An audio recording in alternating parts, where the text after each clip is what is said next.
جاء الحق وزهق الباطل إن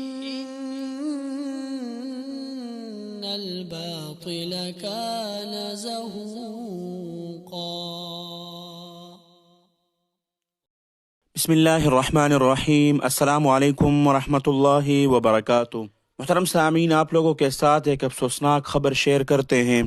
مفتی اعظم پاکستان حضرت مولانا مفتی محمد شفیع رحمۃ اللہ علیہ، جو جامعہ دارالعلوم کراچی کے بانی ہے، ان کے فرزند اور صدر وفاق المدارس العربیہ پاکستان شیخ الاسلام حضرت مولانا مفتی تقی عثمانی صاحب حفظہ اللہ، ان کے بڑے بھائی حضرت مولانا ولی راضی صاحب دامت برکاتہم العالیہ کی طبیعت بہت ہی ناساز ہے اور وہ ہاسپٹل میں داخل ہے۔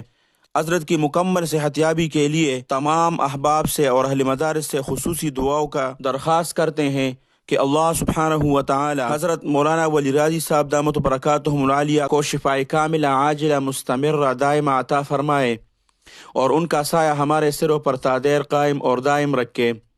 محترم سامعین، جیسے کہ آپ لوگوں کو معلوم ہے، پچھلے سالوں میں شیخ الاسلام حضرت مولانا مفتی تقی عثمانی صاحب دامت برکاتہم العالیہ پر ایک اور سانحہ بھی آیا تھا۔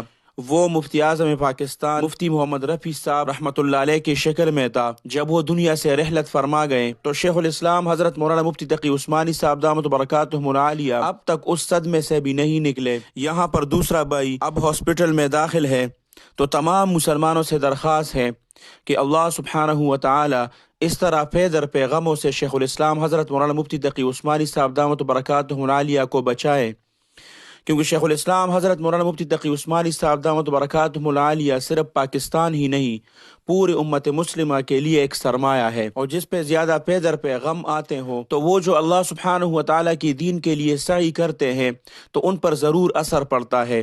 اس لیے تمام ساتھیوں سے جو سننے والے ہیں، جو محبین ہیں اور جو بھی اہل مدارس ہیں، تمام سے دعاؤں کی درخواست کرتے ہیں کہ اللہ سبحانہ و تعالی مولانا ولی راضی صاحب دامت برکاتہم العالیہ کو شفاء کاملہ عاجلہ مستمرہ دائمہ عطا فرمائے اور اللہ سبحانہ و تعالی ان کو جلد سے جلد اسپتال سے ڈسچارج کرائے۔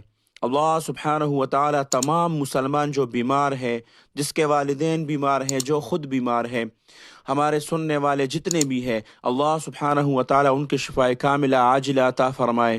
اللہ سبحانہ و تعالی آپ سب کو اپنے حفظ اور امان میں رکھے، اپنے خصوصی دعاؤں میں یاد رکھے۔ السلام علیکم ورحمۃ اللہ وبرکاتہ۔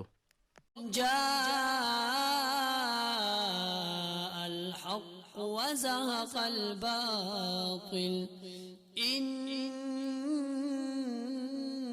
الباطل كان زهوقا۔